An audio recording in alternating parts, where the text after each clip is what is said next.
এক মেয়ে মুসলমান হলো, তাকে জিজ্ঞাসা করা হলো তুমি কেন হিন্দু থেকে মুসলমান হয়েছো, তুমি অপরূপ সুন্দরী।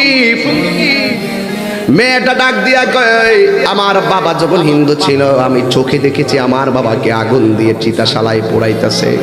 পোড়ানোর সময় হঠাৎ করে পাটা উপর দিকে উঠে গেছে, মানে হলো এটা কি কর রক্তটা না মারছে, পা গুলো উপর উঠে গেছে, বুকটা ঠেলা মারছে।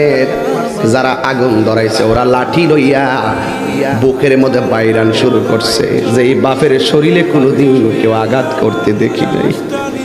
কিছুদিন পরে আমার আম্মা দুনিয়ার দিকে চলে গেছে, কিন্তু আমার আম্মা যখন মারা গেল,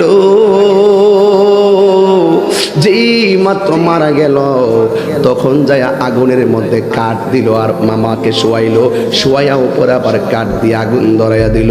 চোখের সামনে দেখলাম কাপড়টা পরে গেছে, কয়েক সেকেন্ডের ভিতরে কাপড়টা পরে যাওয়ার পরে আমার চোখের মধ্যে মার উলঙ্গ শরীরটা বেশি উঠেছে। যেই মার বডি কেউ দেখে নাই, যেই মার চেহারা দেখে নাই, সেই মা কাপড় পুরার পরে মার সব কিছু যখন বের হয়ে আসলো, দেখলাম মা একটা ঠেঙ্গা মারছে, পাগুলো উপরে উঠে গেছে। তখন গায়ের মধ্যে কোনো কাপড় নাই, সবাই মিল্লা মায়ের উপরে লাঠি দিয়া বাইরেছে। এই বাইরানোটা দেখে আমার কেমন কেমন জানে লাগলো। তখন আমার চোখের মধ্যে মুসলমানদের বিদায়ের দৃশ্য ভেসে উঠেছে। আমি দেখেছি আমার চোখের মধ্যে মুসলমানদের বিদায়ী দৃশ্য আমার ভেসে উঠেছে। কত সুন্দর করে কসকো সাবান দিয়া গোসল দেয়, কত সুন্দর করে গোসল দিয়া